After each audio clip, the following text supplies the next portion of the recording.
le docteur Anne-Sophie Batz, chirurgien gynécologue à l'hôpital européen Georges Pompidou, et je vais vous parler de cancers mesurant plus de 4 cm du col de l'utérus.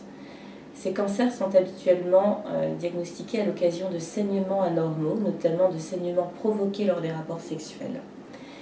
Le bilan préthérapeutique comporte une IRM abdominopelvienne pour mesurer la taille de la lésion et s'informer sur l'extension locorégionale de la maladie.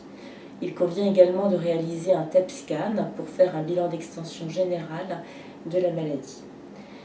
La prise en charge repose sur la radiochimiothérapie concomitante, qui est le traitement de référence, mais qui est précédé par un temps chirurgical consistant en un curage lombo-aortique, c'est-à-dire un prélèvement des ganglions situés le long des gros vaisseaux, de l'aorte et de la veine cave.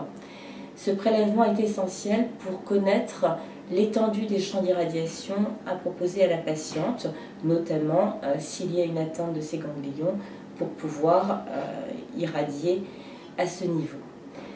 La radiochimiothérapie concomitante est donc une radiothérapie externe couplée à une chimiothérapie qui a pour objectif de potentialiser l'effet des rayons, mais qui n'a pas les mêmes effets secondaires que les chimiothérapies habituellement utilisées dans le cancer du sein, dans le cancer de l'ovaire. Au décours de cette radiochimiothérapie, les patientes recevront une curithérapie, qui est une radiothérapie locale au niveau vaginal. Enfin, en fonction de la réponse au traitement, les patientes pourront ou non bénéficier d'une chirurgie de clôture. Celle-ci consiste le plus souvent en une hystérectomie simple, c'est-à-dire une ablation de l'utérus avec son col.